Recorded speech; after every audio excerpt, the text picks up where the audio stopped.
दोस्तों, तो आज की इस वीडियो में मैं आप लोगों के लिए स्टीलर ट्रांसफॉर्मेशन सीजन 6 के एपिसोड नंबर 3 एंड 4 को एक्सप्लेन करने वाला हूँ। तो जैसा कि अब तक की कहानी में हम लोगों ने देख लिया था कि किन्यू ब्रदर जिंगसुआन और मिस यून को नया घर दिलवाने के लिए उन्हें यहाँ ट्रेजर हाउस ले आता है, जहाँ किन्यू की मुलाकात एक लड़की कैप्टन हुआंग जिंग से हो जाती है। वो काफी ज्यादा पावरफुल लेकिन किन्यू के साथ बहुत ही पोलाइट थी। जाने से पहले कैप्टन हुआंग जिंग किन्यू को बता देती है कि साउथ एरिया में अपने लिए घर लेना वहाँ की एनर्जी काफी प्योर है, जिस पर किन्यू उसका शुक्रिया अदा करता है। दूसरी तरफ ब्रदर जिंगसुआन भी किन्यू का शुक्रिया अदा करने के लिए उसको और उसके भाइयों को यहाँ वाइन हाउस में ले आया था, जहाँ शुरू में तो सब कुछ पीसफुली चल रहा था जब तक वहाँ के 3 कल्टिवेटर्स ने आपस में फाइट नहीं करी।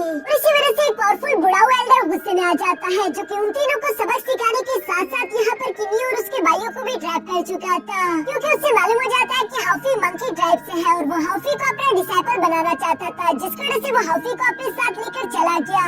जाने से पहले किन्यू उससे सवाल करता है कि आखिर मुझे अपने भाई को ढूंढने कहाँ रहा होगा, जिस पर वो एल्डर जवाब देते हुए कहता है कि अपने भाई को लेने के लिए तुम शुरासी आ सकते हो, जो जगह काफी ज्यादा पावरफुल लोगों से भरी पड़ी है, इसलिए किन्यू को मजबूरन अपनी कल्टिवेशन और ज्यादा तेजी से करनी होगी। अब आगे तो नेक्स्ट एपिसोड की शुरुआत यहाँ उससे वाइन हाउस के बाहर होती है, जहाँ पर जिंगसुआन किन्यू से मिलते हुए कहता है कि किन्यू वो आदमी तो काफी ज्यादा ताकतवर था, चलो अच्छा हुआ कि तुम्हें कुछ हुआ नहीं, वैसे तुम्हारा भाई हाफी कहीं पर दिखाई नहीं दे रहा, वो कहाँ पर गया? जिस पर किन्यू से जवाब देते हुए कहता है कि तुम उसकी फिक्र मत करो, हाफी उस सीनियर के साथ कुछ मैटर को डिस्कस करने के लिए गया है, हम जल्दी उसे वापस ले आएंगे। फिलहाल हम लोग एक स्पेसिफिक जगह पर कल्टिवेशन करने के लिए जा रहे हैं, इसलिए कुछ वक्त तक हम लोग विलेज वापस नहीं आ सकते। जब तक हम लोगों की फ्यूचर में दोबारा मुलाकात न हो जाए तब तक अपना ख्याल रखना। जो कहते हुए किन्यू और सेबल वहाँ से जाने लगे। पीछे से जिंगसुआन उसे जवाब देते हुए कहता है कि हाँ जरूर, लेकिन दूसरी तरफ तुम लोग भी हेलुंग साइड के बैंडिट से जरा बचकर रहना, क्योंकि वो लोग भी काफी खतरनाक है। जो कहते हैं जिंगसुआन और मिस यून भी यहाँ से जाने लगे। पीछे की तरफ सेबल किन्यू से सवाल करते हुए कहता है कि वो सीनियर किसी मंकी वॉरियर की तरह दिख रहा था। किन्यू तुम्हें क्या लगता है कहीं वो हाफी को चोट तो नहीं पहुँचाएगा? जिस पर किन्यू से जवाब देते हुए कहता है कि मुझे नहीं लगता कि वो हाफी को चोट पहुँचाएगा, लेकिन फिलहाल हम लोगों को अपनी कल्टिवेशन और ज्यादा तेजी से बढ़ानी होगी, जिसके लिए ये दोनों ही एक बार फिर से जियांगलिन रेल्म वापस आ जाते हैं, जहाँ हमें 2 वॉरियर आपस में ट्रेनिंग फाइट करते हुए दिखाई दिए। इसमें से एक तो मास्टर वुलान था, जबकि दूसरा वही डिमोनिक सेंट्रीपीड था जिसे किन्यू ने अपनी गॉड रॉकिंग आर्टिफैक्ट के अंदर कैद किया था। यहाँ ये दोनों ही काफी ज्यादा खुश दिखाई दे रहे थे, जहाँ डिमोनिक सेंट्रीपीड खुश होते हुए कह रहा था कि ब्रदर वुलान, ये जियांगलिन रेल्म तो काफी ज्यादा जबरदस्त जगह है, यहाँ पर मुझ पर डिवाइन रेल्म के लाश बिल्कुल भी इफेक्ट नहीं कर रहे, इवन की मैं ट्राइबुलेशन एग्जाम से भी पास आउट नहीं हुआ, फिर भी मैं अपने ह्यूमन फॉर्म को अचीव कर सकता हूँ। जिस पर मास्टर वुलान उसे जवाब देते हुए कहता है कि हाँ, अगर हम लोग इस जियांगलिन आर्टिफैक्ट से बाहर जाने की कोशिश करेंगे तो हम दोनों दोबारा से वापस अपने बेस्ट फॉर्म में आ जाएंगे, इसलिए हम लोगों के लिए बेहतर यही है कि हम लोग इस जियांगलिन आर्टिफैक्ट में रहकर अपनी कल्टिवेशन प्रैक्टिस करते रहे। किन्यू का स्टुअर्ट फू भी यहाँ पर इन दोनों को इस तरह से फाइट करता हुआ देख रहा था, पर जैसे किन्यू और सेबर वापस आए ये तीनों फौरन से किन्यू के पास आ जाते हैं, जहाँ ये तीनों ही किन्यू को ग्रीट कर रहे थे। किन्यू उस डिमोनिक सेंट्रीपीड की तरफ देखते हुए कहता है कि तुम तो वही अंडरग्राउंड ड्रैगन सेंट्रीपीड हो ना? जिस पर डिमोनिक सेंट्रीपीड जवाब देते हुए कहता है कि हाँ जी मैं वही हूँ, प्लीज मुझे मेरे पिछले बर्ताव के लिए माफ कर दीजिए। उस वक्त मैं ना समझता जो कि आपको पहचान नहीं पाया, लेकिन अब से मैं वादा करता हूँ कि मैं हमेशा आपको सर्व करता रहूंगा। जिस पर किन्यू से माफ करते हुए कहता है कि चलो ये तो अच्छा है, तुम्हारे और वुलान के साथ मिलकर मैं यहाँ पर अकेला फील नहीं करूंगा। वैसे सेबल अब तो हाफी जा चुका है, तो तुम आखिर अपनी कल्टिवेशन प्रैक्टिस किसके साथ करोगे? जो सुनकर सेबल भी फौरन से अपने स्पीयर को बाहर की तरफ निकालते हुए कहता है कि स्टुअर्ट फू के साथ ऑलरेडी मैंने काफी प्रैक्टिस कर ली, अब इन दोनों की बारी। जो कहते हैं सेबल ने फौरन से उन दोनों को फॉलो करना शुरू कर दिया और वो दोनों सेबल से दूर जाते हुए कह रहे थे कि प्लीज मास्टर हम पर रहम दिखाओ, हम कोई प्रैक्टिस करने वाले पंचिंग बैग नहीं जो आप हमें इस तरह से पीटते रहो। जबकि पीछे की तरफ हम देखते हैं कि स्टुअर्ट फू किन्यू से सवाल करते हुए कहता है कि मास्टर हाफी कहाँ पर है? जिस पर किन्यू जवाब देते हुए कहता है कि उसे शुरासी का कोई मास्टर अपने साथ उठाकर ले गया, आखिर शुरासी के बारे में तुम क्या जानते हो? जिस पर स्टुअर्ट फू ने किन्यू को बताना शुरू कर दिया था कि ये डिवाइन रेल्म 2 तरह की ताकतों में डिवाइडेड है, जिनमें से पहला तो है 8 मेजर फैमिलीज और उनके नाम है Huangfu clan, Shentu clan, Duanmu clan, Jiang clan, Mu clan, Putai clan, Tang clan and Zhao clan. ये 8 मेजर फैमिलीज वही है जो कि शुरू से लेकर यहीं पर डिवाइन रेल्म में पैदा हुए और यहीं पर बड़े होकर गॉड्स बने, यानी कि ये कभी भी ह्यूमंस नहीं थे। जबकि दूसरी तरफ सेकंड फोर्सेस है 3 असेंडेंट पावर्स और इनके नाम है Ashura sea clan, mount blood demon clan, dual domain island clan. ये तीनों फोर्सेस तुम्हारी तरह इंसानों से डिवाइन ट्राइबुलेशन एग्जाम पास करते हुए गॉड बने हैं, इसलिए इन तीनों को 3 असेंडेंट फोर्सेस के नाम से भी जाना जाता है, जिनमें से सबसे ज्यादा पावरफुल अशुरा सी वाले हैं। इवन कि ग्रेट सेज एम्परर्स भी उनकी बहुत ही ज्यादा रिस्पेक्ट करते हैं। तो तुम खुद समझ सकते हो कि अशुरा सी वाले कितने खतरनाक होंगे। जो सारी बातें सुनकर किन्यू कहता है कि इसका मतलब कि हॉफी को वहाँ पर कई सारे बेनिफिट्स भी मिलेंगे और वो जल्द से जल्द खुद को और ज्यादा ताकतवर कर पाएगा। चलो, इसका मतलब कि हॉफी को वहाँ पर जाकर प्रैक्टिस करना बेकार नहीं है। अब यहाँ साथ ही साथ किन्यू स्टुअर्ट फू से अंकल जेंगलैन और जेंगली के पावर लेवल के बारे में भी सवाल करता है, जिस पर स्टुअर्ट फू ने बताया कि वो दोनों ही जेंगलैन से बिलोंग करते हैं और जेंगलैन जो कि जेंगलैन रैम का मालिक है, उसी ने इस जगह को बनाया। ये जगह टाइम और स्पेस से परे है। इसका मतलब कि उसके पास law of time and space है। वो आदमी कितना ज्यादा ताकतवर होगा तुम इसी बात से उसका अंदाजा लगा सकते हो। और फिर अगर वो इतना ज्यादा ताकतवर है तो उसका पूरा के पूरा जेंगलैन कितना ज्यादा ताकतवर होगा। ये सारी बातें सुनकर किन्यू को एक बात का अंदाजा तो हो गया कि उसे एटलीस्ट गॉड किंग लेवल तक पहुंचना होगा। शायद वो अगर एक गॉड किंग बन जाए तब वो जेंगली के साथ शादी करने के बराबर हो सके। जिसके बारे में वो स्टुअर्ट फू से सवाल करते हुए कहता है कि वैसे गॉड किंग लेवल तक पहुंचने के लिए कितना समय लगेगा। इस पर स्टुअर्ट फू किन्यू को बताता है कि हजारों लाखों कल्टीवेटर और गॉड्स में से सिर्फ एक ही होता है जो कि सेलेस्टियल गॉड बन सके। और तुम तो हाई लेवल सेलेस्टियल गॉड की नहीं बल्कि पूरे के पूरे गॉड किंग की बात कर रही हो, तो गॉड किंग रैंक तक जाना तो उससे भी ज्यादा डिफिकल्ट होगा। जो सुनकर किन्यू थोड़ा सा परेशान हो जाता है, क्योंकि वो अगर अपनी मिट्योर की पावर का इस्तेमाल करे तब भी गॉड किंग लेवल तक पहुंचने के लिए उसे कई मिलियन साल लगेंगे। और तब तक मिस जेंगली उसका इंतजार तो नहीं कर सकती। उसे कोई न कोई दूसरा रास्ता ढूंढना होगा। जिस पर स्टुअर्ट फू किन्यू को बताता है कि अगर तुम मास्टर चिमे के रास्ते पर चलो और अगर तुम एक अरे ग्रैंड मास्टर बन जाओ तो उसके बाद आर्ट की आर्ट फैमिली तुम्हारी बहुत ही रिस्पेक्ट करेगी। और शायद तुम्हारे लिए यही रास्ता है मिस जेंगली के साथ जाकर मुलाकात करने का। जिस पर किन्यू भी एग्री करता था। वो स्टुअर्ट फू को बताता है कि मैं दोबारा से सेकुलेशन में जा रहा हूँ और मैं कोशिश करूंगा कि मैं फॉर्मेशन और एक ग्रैंड मास्टर बन जाऊँ। जो सब कहते हुए किन्यू एक बार फिर से उसी अरे स्पेस में आ जाता है, जहाँ पर वो सारे के सारे 3000 स्क्रॉल्स पड़े हुए थे, जहाँ किन्यू पूरे 3000 साल तक प्रैक्टिस करता है। और इसी वजह से हम देखते हैं कि किन्यू का एक बार फिर से लेवल ब्रेक थ्रू हो गया। वो अपने ओरिजिन रैंक की पीक पर पहुंच चुका, जिस वजह से किन्यू का आर्मर काफी कूल तरीके से चेंज हो चुका था। उसकी पावर भी काफी इंप्रूव हो चुकी थी। साथ ही साथ वो अपने मन में सोच रहा था कि अब ओरिजिन रैंक के आगे का कौन सा रैंक होगा, क्योंकि किन्यू आज से पहले किसी भी स्टीलर ट्रांसफॉर्मेशन कल्टीवेशन वाले बंदे से नहीं मिला, इसलिए किन्यू को ये बात खुद ही मालूम करनी होगी। इसके बाद नेक्स्ट सीन में हम देखते हैं जहाँ किन्यू साउथर्न एरिया की उसी लड़की में स्वांग जिंग से मिलने के लिए आया हुआ था। स्वांग जिंग में किन्यू को देखकर काफी ज्यादा खुश थी और वो किन्यू से कहती है कि तुम्हें तो पहले ही दिन अंदाजा हो चुका था कि मैं एक मेजर फैमिलीज में से बिलोंग करती हूँ। असल में मिस स्वांग जिंग हुआंगफू क्लैन से बिलोंग करती थी और उसने यहाँ पर अपनी आइडेंटिटी किन्यू के सामने रिवील कर दी।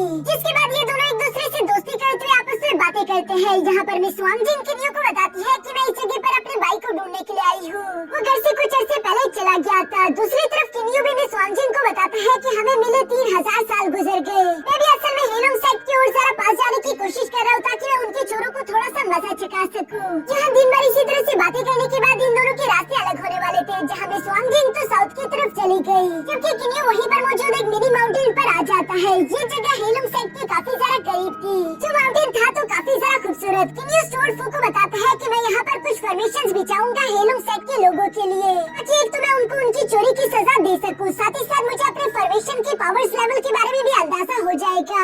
स्टुअर्ट फू किन्यू की ये सारी बातें सुनकर उससे कहता है कि वैसे मास्टर चिमे ने कुछ और स्क्रॉल्स भी पीछे की तरफ छोड़े थे, जो कि मैं आपको दिखाना चाहता हूँ। उसमें आपके लिए कुछ मैसेजेस भी है। जिस स्क्रॉल को ओपन करते अचानक उसके अंदर से काफी तेज रोशनी निकलना शुरू हो गई और हमें यहाँ पर मास्टर चिमे देखने को मिलता है, जो कि अपने डिसाइपल किन्यू को बता रहा था कि अगर तुम इस स्क्रॉल को देख रही हो तो इसका मतलब कि तुमने फॉर्मेशंस के बारे में थोड़ा बहुत सीख लिया।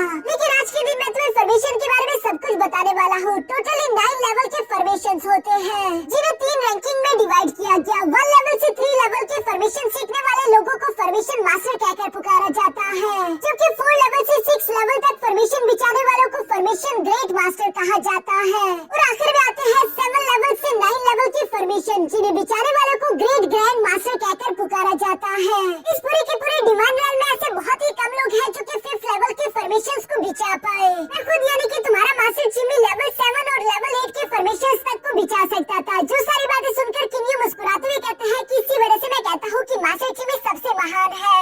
जिस पर मास्टर चिमे बताते हैं कि नहीं, ऐसी कोई बात नहीं। वैसे मैं खुद लेवल 9 के फॉर्मेशन को हमेशा से सीखने की कोशिश करता रहा। लेवल 8 तक के फॉर्मेशन तो मैंने कैसे तैसे सीख लिए, लेकिन मैं कभी भी ब्रेक थ्रू करके लेवल 9 के फॉर्मेशंस को सीख ही नहीं पाया और मुझे हमेशा इस बात का अफसोस रहेगा। लेकिन चूंकि किन्यू अब तुमने मेरी लेगेसी को लेने का फैसला कर लिया, इसलिए मैं चाहता हूँ कि तुम ब्रेक थ्रू करके लेवल लाइन की भी फॉर्मेशन को सीख लो। मुझे तुम पर पूरा भरोसा है। जो सब कहते हुए मास्टर चिमी ने अपनी सारी की सारी लेगेसी यहाँ पर किन्यू के हवाले कर दी थी, जिसे अब्सॉर्ब करते हुए किन्यू मास्टर चिमी का शुक्रिया अदा करता है। साथ ही साथ किन्यू यहाँ पर अपने स्टुअर्ट फू से सवाल करते हुए कहते हैं कि वैसे स्टुअर्ट फू आप किस लेवल के फॉर्मेशन मास्टर हो, जिस पर स्टुअर्ट फू बताता है कि 20,000 साल तक की कल्टीवेशन के बाद मैं एक 3rd लेवल का फॉर्मेशन मास्टर बन पाया। जो सारी बातें सुनते हुए किन्यू फौरन से हवा में जंप करते हुए कहते हैं कि इसका मतलब कि मुझे फॉर्मेशन सीखने में और ज्यादा मेहनत करनी चाहिए। और ये कहते हैं किन्यू ने उस मिनी माउंटेन पर एक फॉर्मेशन बिछाना शुरू कर दिया, जो कि एक इल्यूजन फॉर्मेशन था। इसके बाद यहाँ रात का सीन दिखाया जाता है, जहाँ मिनी माउंटेन से हेलुंग सेक्ट वाले कुछ गुंडे गुजर रहे थे और वो लोग आपस में बातें करते हुए कह रहे थे कि आजकल के ये नए गॉड्स कितने जिद्दी हो गए। अगर ये लोग टैक्स टाइम पर नहीं देंगे तो मजबूरन हम लोगों को उनकी पिटाई तो करनी ही होगी। जिस पर साथ वाला गुंडा जवाब देते हुए कहता है कि इन्हें टैक्स देना ही होगा, ये कैसे नहीं देंगे। अगर अगली बार किसी ने मना करने की कोशिश करी तो फौरन उसका सर काट देना। वैसे भी ये हमारी हेलुंग सेक्ट की टेरिटरी है, यहाँ पर हम लोगों से कोई भी सवाल नहीं कर सकता। जिस पर पहले वाला बंदा जवाब देते हुए कहता है कि वैसे ये टैक्स कलेक्टिंग कितना मजेदार जॉब है, मुझे तो ये काम करने में मजा आ रहा है। जिस पर दूसरा लड़का जवाब देते हुए कहता है कि हाँ, हमारी तरह एक लड़का होता था टैक्स कलेक्टर, उसका नाम लुकियान था। पहले वो बहुत ही मामूली आदमी था, लेकिन अब वो लॉर्ड जियांगजी का एक बहुत ही खास बंदा बन चुका है। ये लोग भी बिल्कुल लुकियान की तरह ज्यादा टैक्स इकट्ठा करते हुए मास्टर जियांगजी को खुश करते हुए उनका खास बनना चाहते थे। लेकिन इसी तरह की बातें करते करते इन लोगों को अंदाजा तक नहीं हुआ कि कब इन लोगों ने मिनी माउंटेन में मौजूद उस फॉर्मेशन में कदम रख दिया, जहाँ पर आते ही अचानक से हम देखते हैं कि इल्यूजन फॉरेस्ट में मौजूद हर एक चीज सांपों में बदल रही थी। जो देखकर तो वो दोनों ही लो लेवल के गॉड्स काफी सारा घबरा चुके थे और यहाँ पर इतने सारे सांप अचानक से उन दोनों पर हमला करते उन्हें खत्म कर देते हैं। इस बात की खबर दो डिसाइपल यहाँ नेक्स्ट मॉर्निंग मास्टर जियांगजी के पास ले आए। वो दोनों मास्टर जियांगजी को बताते हैं कि किसी ने हमसे पंगा लेने के लिए मिनी माउंटेन पर एक फॉर्मेशन बिछा दी है, जिसकी वजह से हमारे कई सारे साथी मारे गए। तो सुनकर तो उस मंकी जैसे दिखने वाले जियांगजी को काफी ज्यादा गुस्सा आ गया था। वो उनसे कहता है कि जल्दी से वहाँ पर कुछ फॉर्मेशन मास्टर्स को भेजते उस फॉर्मेशन को तोड़वा दो। लेकिन थोड़ी देर बाद यहाँ दोबारा से वही डिसाइपल्स खबर लेकर आते हैं कि माफ कर दीजिए, हमारे फॉर्मेशन मास्टर्स फेल हो गए, वो उस फॉर्मेशन को नहीं तोड़ पा रहे थे, अब हमें आपकी ही मदद चाहिए होगी। जियांगजी तो यहाँ पर उन डिसाइपल की ये बात सुनकर गुस्सा होते उन्हें कचरा और बेकार बोलने लगता है। तभी अचानक वहाँ पर मिस जियो आ गई, जो कि मास्टर जियांगजी से कहती है कि आपको इस तरह से परेशान होने की कोई जरूरत नहीं, मेरे पास एक अच्छा प्लान है। मैंने सुना है कि मास्टर जियो के पास एक बेहतरीन फॉर्मेशन मास्टर है, क्यों ना हम उसे इस काम पर लगा दे। जिस पर हम देखते हैं कि नेक्स्ट डे मास्टर जियो भी यहाँ पर मास्टर जियांगजी के सामने आ चुका था और वो उन्हें बताता है कि मेरे पास एक अच्छा फॉर्मेशन मास्टर है, उसका नाम है गोंग सन जिन, जो कि यहाँ मास्टर जियांगजी के सामने खुद को इंट्रोड्यूस करवाते हुए बताता है कि मैं हूँ गोंग सन जिन और मैं आपको खुश कर दूंगा, फिक्र ना करिए, मैं वो फॉर्मेशन तोड़ने में जरा भी समय नहीं लगाऊंगा। लेकिन जब गोंग सन जिन यहाँ मिनी माउंटेन पर आया तो उसका ये एटीट्यूड पूरी तरीके से खत्म हो चुका था। वो खुद को बलि का बकरा बनाने के बजाय एक कमजोर वॉरियर को पहले अंदर भेजता है, जो कि शुरू में तो उस फॉर्मेशन के अंदर जाने से घबरा रहा था। लेकिन गोंग सन जिन उसे दिलासा देते हुए कहते हैं कि फिक्र मत करो, हम तुम्हें रस्सी से बांध देंगे, इसलिए अगर तुम पर कोई भी मुश्किल आई तो हम तुम्हें वापस खींच लेंगे। जिस पर वो आदमी एग्री हो गया था और वो इस रस्सी से खुद को बांधते हुए अंदर की तरफ चला गया। वहीं से किन्यू भी ये सब होता हुआ देख रहा था कि हेलुंग सेक्ट ने यहाँ पर एक और फॉर्मेशन मास्टर भेज दिया, जिसके साथ साथ लुकियान भी यहाँ पर मौजूद है और लुकियान के साथ तो किन्यू का पुराना हिसाब बाकी था। इसलिए किन्यू लुकियान को मजा चखाने के लिए उस फॉर्मेशन को और भी ज्यादा स्ट्रॉन्ग करना शुरू कर देता है। जबकि दूसरी तरफ अंदर मौजूद वो आदमी जो कि खुद को रस्सी से बांधकर गया हुआ था, वो 10 सेकंड तक गिनने के बाद यही सोच रहा था कि मैं सेफली बाहर जा सकता हूँ। लेकिन जैसे उसने पीछे की तरफ पलट कर देखा, उस इल्यूजन फॉर्मेशन की वजह से उसकी रस्सी तो पहले ही टूट चुकी थी और वो घबराकर यहाँ वहाँ भागने लगा। अब वो आदमी तो बिल्कुल भी जिंदा वापस नहीं आ पाएगा। गोंग सन जिन और लुकियान को भी इस बात का अंदाजा हो गया था, इसलिए ये लोग सोच रहे थे हमें यहाँ से वापस जाना चाहिए। लेकिन किन्यू घर आए हुए मेहमानों को इतनी आसानी के साथ वापस जाने नहीं देता, बल्कि वो फौरन से फॉर्मेशन को और भी ज्यादा एक्सपेंड करते उन्हें भी अंदर की तरफ घेर लेता है।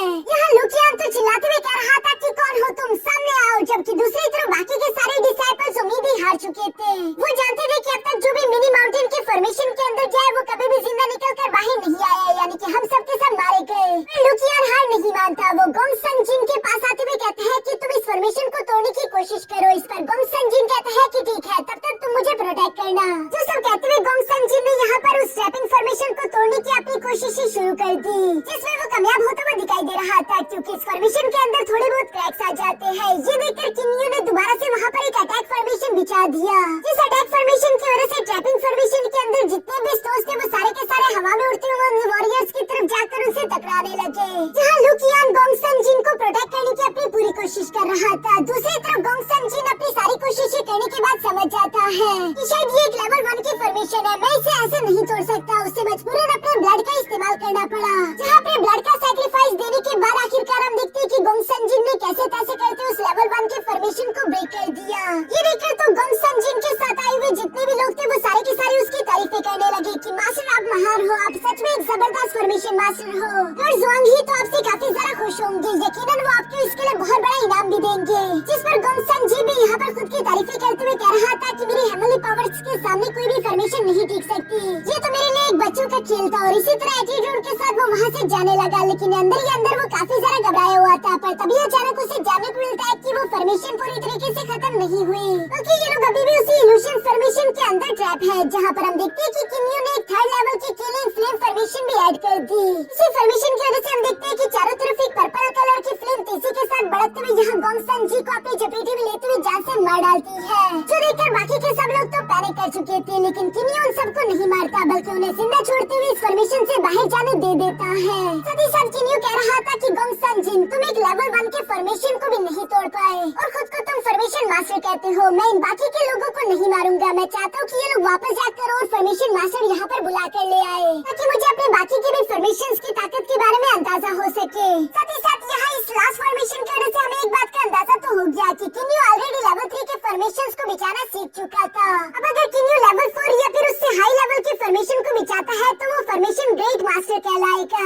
इसके बाद नेक्स्ट सीन में हम देखते हैं जहाँ किन्यू मिनी माउंटेन के एक तालाब में बच्चों की तरह खेलते हुए 2 मछलियाँ पकड़ लेता है। वो मछलियाँ तो चिल्ला चिल्ला कर किन्यू से कह रही थी कि प्लीज हमें मत खाना, प्लीज हम पर रहम करो, जिस पर किन्यू भी जोर जोर से हंसने लगा। तभी अचानक वहाँ पर स्टुअर्ट फू आ जाता है, क्योंकि किन्यू को इस तरह से बच्चों की तरह खेलता हुआ देखकर कहता है कि मास्टर मैंने कभी भी आपका ये रूप नहीं देखा था। जिस पर किन्यू सबसे पहले तो उन दोनों मछलियों को अपनी जंगली रेल में बेचते हुए साथ ही साथ स्टुअर्ट फू को जवाब देते हुए कहता है कि मैं हमेशा से इस तरह एंजॉय करना चाहता हूँ, ऐसे बच्चों की तरह बिना किसी परवाह के खेलना। लेकिन अफसोस की बात कि मैं ये कभी कर ही नहीं पाया। जो सब सोचते हुए किन्यू यहाँ स्टुअर्ट फू के साथ बैठकर उसे बताता है कि मैं हमेशा कल्टीवेशन पर ध्यान देता रहा या फिर अपने भाइयों के साथ मसरूफ रहा, क्योंकि जब भी मैं अकेला हो जाऊँ और मेरे पास कहने को कुछ ना हो तो मैं बहुत कुछ सोचता हूँ। सबसे ज्यादा मैं सोचता हूँ जियांग ली के बारे में।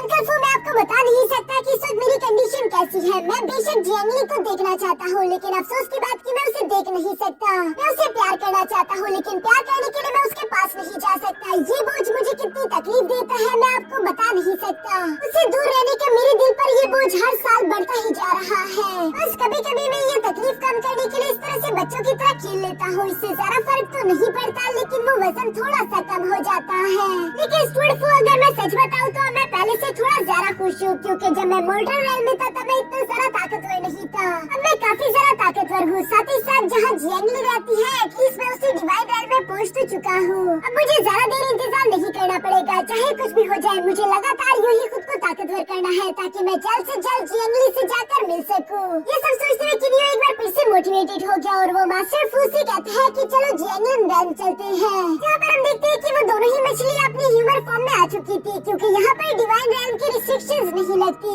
इसलिए वो दोनों काफी ज्यादा खुश दिखाई दे रही है। थोड़ी देर में वहाँ पर किन्यू और मास्टर फू भी आ जाते हैं। ये दोनों ही लड़कियाँ किन्यू को देखकर काफी ज्यादा खुश होते हुए चुलबुली अंदाज में फौरन से किन्यू के पास जाकर उसका शुक्रिया अदा करती है। साथ ही साथ खुद को किन्यू से इंट्रोड्यूस करवाते हुए बताती है कि मेरा नाम है लुओ शुई। साथ ही साथ ऑरेंज वाली लड़की खुद को इंट्रोड्यूस करवाते हुए बताती है कि मेरा नाम है होंग यू। किन्यू इन दोनों को यहाँ पर इसीलिए लाया ताकि मास्टर वुलान और डिमोनिक सेंट्रीपीड को कुछ नए दोस्त मिल सके।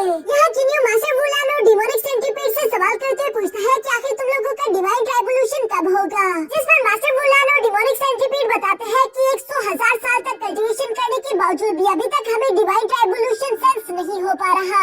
इसकी क्या वजह फिलहाल उन लोगों को कुछ भी मालूम नहीं था। पर तभी अचानक किन्यू ने देखा कि वहाँ पर उसकी मिनी माउंटेन के पास हेलोंग साइड के कुछ लोग आ गए। इवन की लॉर्ड ज़ियोंग ही, मास्टर जियो और मिस जियो भी यहाँ पर आई हुई थी। किन्यू इन तीनों सेलेस्टियल गॉड्स को देखकर सरप्राइज होते हुए कह रहा था कि एक साथ 3 सेलेस्टियल गॉड्स आ गए। ये मौका तो बहुत ही बेहतरीन है। लगता है क्या मैं अपने कई सारे पावरफुल फॉर्मेशंस को भी चेक कर पाऊंगा।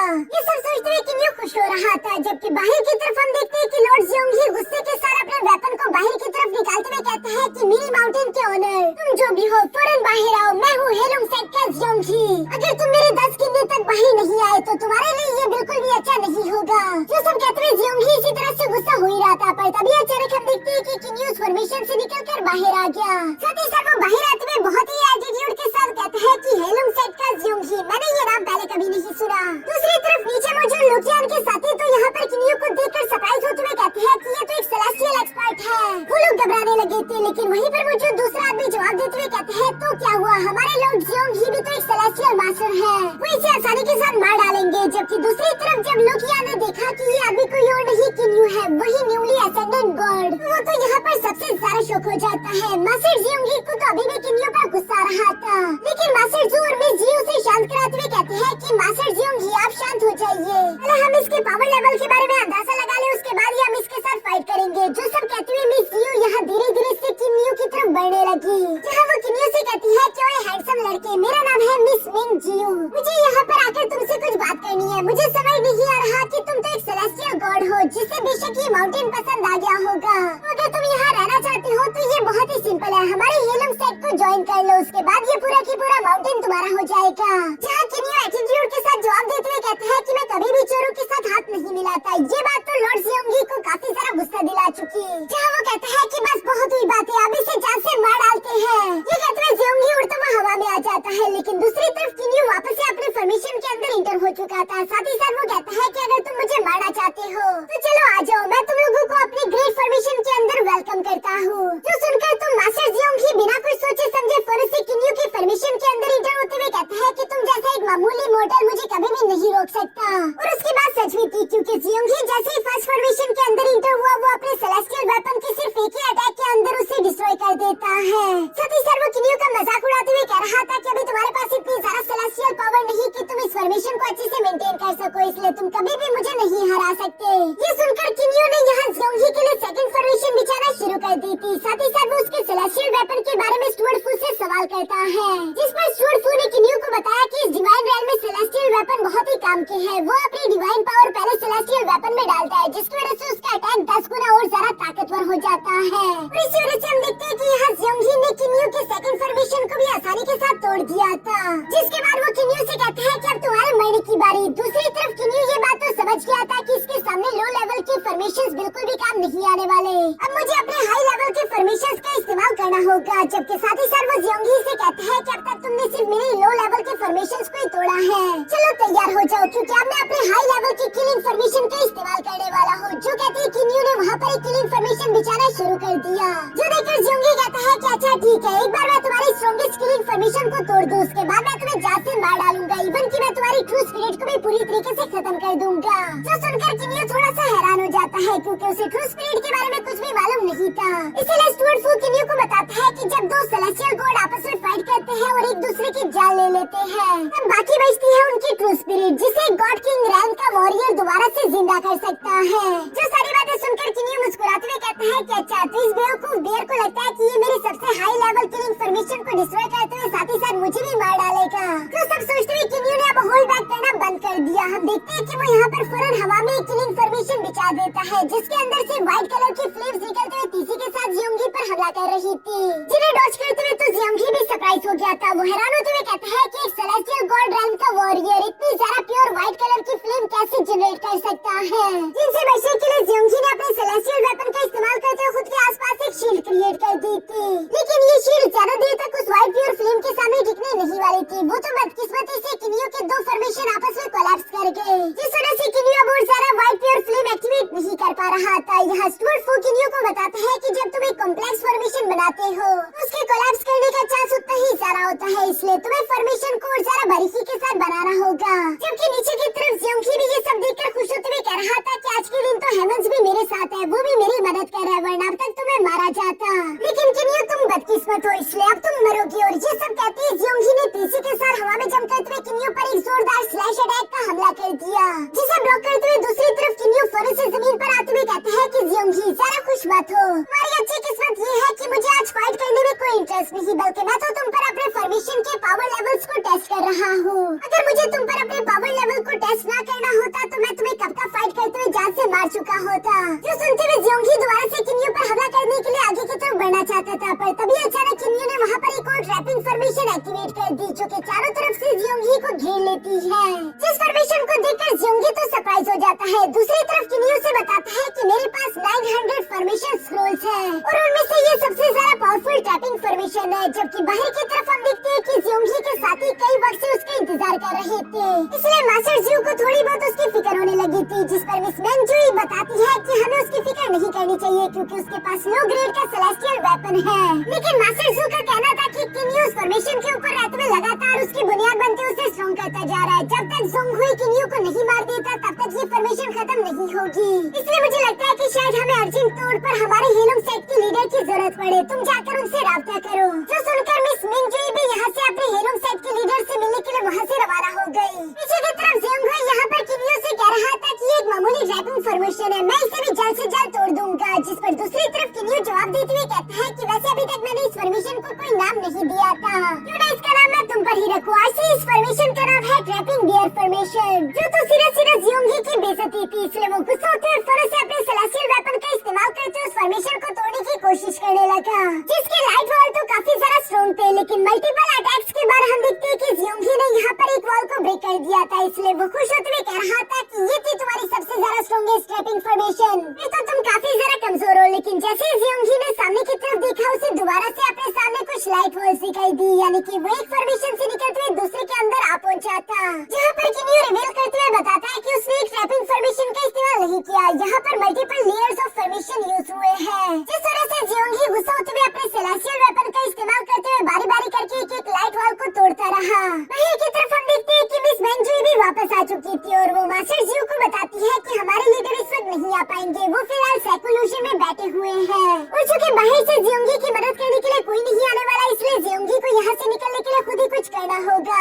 वो अंदर मौजूद लगातार 3000 से ज्यादा लाइट वॉल्स को ब्रेक कर चुका है और इसी वजह से उसे अंदाजा हो गया कि किन्यू उसके साथ चाल चल रहा है। वो लगातार सर्कल में घूम रहा था और इन लाइट वॉल्स की कोई भी आखिरी हद नहीं आ रही थी। यहाँ लगातार इसी तरह लाइट वॉल्स तोड़ते तोड़ते उसे पूरा 1 साल गुजर जाता है। और जियोंगी ने जब यहाँ अगले लाइट वॉल को ब्रेक करने की कोशिश करी तो उसे जानने को मिलता है कि ये लाइट वॉल तो काफी सारा स्ट्रॉन्ग था और वो थक हार कर नीचे बैठ जाता है। जिस पर किन्यू ने उसे बताया कि असल में मैंने अपनी टैपिंग फॉर्मेशन के अंदर डिफेंस फॉर्मेशन को भी मिला दिया, जिसकी वजह से अब ये लाइट वॉल पहले से भी ज्यादा स्ट्रॉन्ग हो चुके। जो सुनकर जियोंगी गुस्से से अपना आपा खोते हुए जोर जोर से किन्यू का नाम चिल्लाने लगा। किन्यू भी उसकी आवाजें सुनकर अंदर की तरफ आ गया और वो सवाल करते हुए कहता है कि क्या तुम हार मानना चाहते हो। जिस पर जियोंगी एटीट्यूड के साथ जवाब देते हुए कहता है कि मैं एक सेलेस्टियल गॉड हूँ, मैं कभी हार नहीं मानने वाला, मैं कभी भी किसी के सामने सरेंडर नहीं करता। किन्यू उसकी ये बात सुनकर जवाब देते हुए कहता है कि चलो ठीक है, फिर तुम इसी टेस्ट में मेरा साथ देते रहो। और ये कहते किन्यू वहाँ से चला गया। अब इसी तरह करते करते पूरे 10 साल गुजर जाते हैं। जियोंगी पूरी तरीके से निराश हो चुका था। वो अपने सेलेस्टियल वेपन को नीचे की तरफ गिराते हुए कहता है कि मुझसे ये सब और सारा बर्दाश्त नहीं हो रहा, प्लीज किन्यू मुझे यहाँ से बाहर जाने दो, मैं बाहर जाना चाहता हूँ। जो सुनकर किन्यू दोबारा से उसके पास आते हुए कहता है कि ये बहुत ही आसान है, हार मान लो और हार मानने के लिए तुम्हें 3 बार मेरे सामने झुकना होगा। लेकिन ये सुनकर तो जियोंगी की ईगो हर्ट हो जाती है और वो गुस्सा होते हुए कहता है कि ये कभी नहीं हो सकता। जिसके लिए जियोंगी ने किन्यू के पास मौजूद उस लाइट वॉल पर हमला किया और इसी वजह से हम देखते हैं कि वो लाइट वॉल भी एक्टिवेट हो जाता है और वो वापस से जियोंगी पर ही प्योर व्हाइट फ्लेम अटैक्स करने लगा।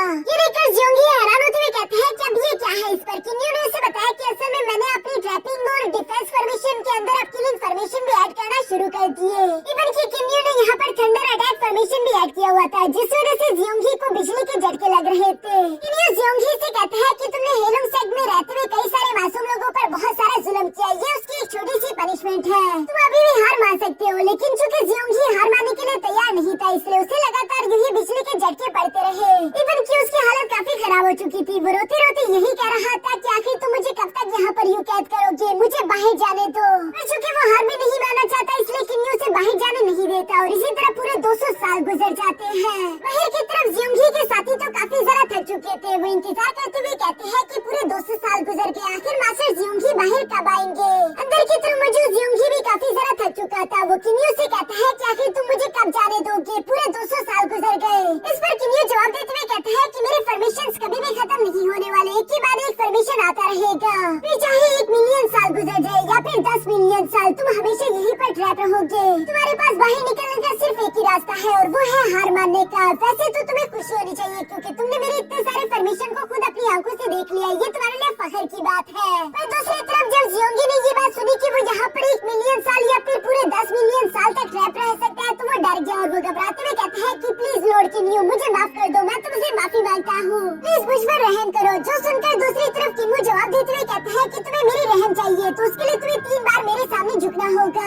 लेकिन झुकने वाली बात सुनकर तो जियोंग ही कहता है कि नहीं, 3 बार झुकना मैं ये नहीं कर सकता, इससे मेरी इज्जत खराब हो जाएगी। ये सुनकर किन्यू जवाब देते हुए कहते हैं कि ठीक है, फिर 1 मिलियन साल के बाद मिलते हैं। और ये कहते हुए किन्यू वहाँ से जाने लगा। पर जियोंग ही अब ये टॉर्चर और ज़्यादा बर्दाश्त नहीं कर सकता था, इसलिए वो किन्यू को रोकते हुए कहता है कि अगर मैं तुम्हारे सामने झुकने के लिए मान जाऊँ तो क्या तुम इसे एक सीक्रेट रखोगे, किसी को इसके बारे में बताना मत। किन्यू भी ये सुनकर मुस्कुराते हुए जवाब देता है कि ठीक है, मैं तुमसे वादा करता हूँ। पीछे की तरफ जियोंग ही ना चाहते हुए भी धीरे धीरे करके किन्यू के सामने झुकने लगा, जहाँ बैठकर वो 3 बार किन्यू के सामने बो डाउन करता है। ये देखकर किन्यू हंसते हुए कहता है कि मैंने एक हेमनली डीडी को अपने सामने झुकने पर मजबूर कर दिया, ये मेरे लिए सच में एक बहुत बड़ी अचीवमेंट है।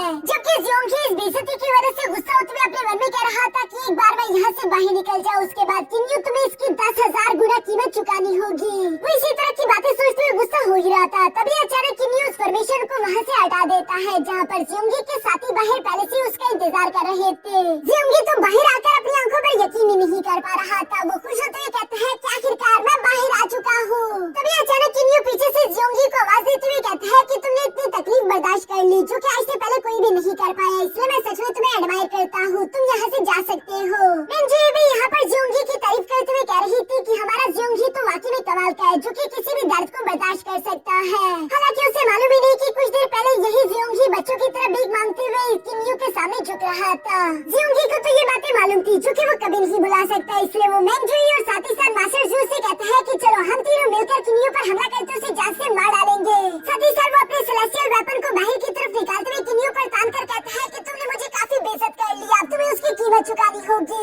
जो कहते हुए ये तीनों किन्यू पर हमला करने के लिए आगे की तरफ बढ़ ही लगे। तभी अचानक दूसरी तरफ किन्यू मुस्कुराकर कहता है कि ये तो मैं पहले ही जानता था। जो सब कहते हुए किन्यू वहाँ से गायब होते हुए अपने जियांगलिन आर्टिफैक्ट चला जाता है। वहाँ पर मौजूद मास्टर जू जियोंगहाई को बताता है कि किन्यू इस वक्त यहाँ इस माउंटेन पर मौजूद नहीं, पता नहीं वो अचानक कहाँ पर चला गया। ये सुनकर तो जियोंगहाई काफी सारा गुस्सा हो जाता है और वो गुस्सा होते हुए कह रहा था कि आखिर वो इतनी जल्दी यहाँ से कैसे जा सकता है, ये नहीं हो सकता, ये इम्पॉसिबल है। जो सब कहते हैं वहाँ पर वो तोड़फोड़ कर रहा था। मिनजुई ये सब देखकर उसे शांत कराते हुए कहती है कि अब हमें यहाँ से वापस चलना चाहिए ताकि हम अपने सेट लीडर को इसके बारे में रिपोर्ट कर सके।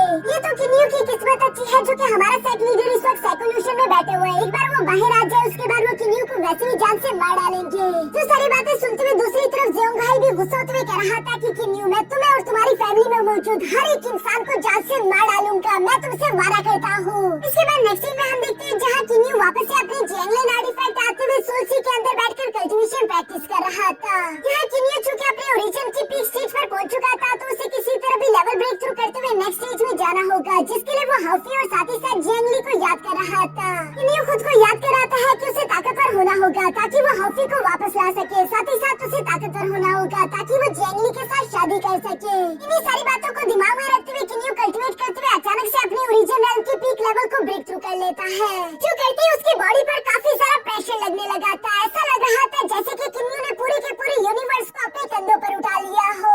और ये इसलिए क्योंकि किन्यू यूनिवर्स स्टेज के इन्फेंट लेवल में ब्रेक थ्रू कर चुका है, जिसकी वजह से किन्यू के अंदर ये पूरा की पूरा यूनिवर्स आ चुका था, जिसे किन्यू खुद शुरुआत से कंट्रोल कर रहा है। साथ ही साथ किन्यू को वहाँ पर एक गोल्डन एनर्जी का सोर्स भी देखने को मिलता है जो कि हेवनली एनर्जी थी। और ये हेवनली एनर्जी ही इस पूरे के पूरे यूनिवर्स को शक्ति देगी, जो देखकर किन्यू फौरन अपने सेलेस्टियल स्फीयर को बाहर निकालते वहाँ पर लगा देता है। जो सेलेस्टियल स्फीयर इस गोल्डन एनर्जी को 10 गुना एम्पलीफाई करके पूरे यूनिवर्स में भेजेगा, इसलिए ये यूनिवर्स 10 गुना और ज्यादा ताकतवर होगा, जिसके सीधे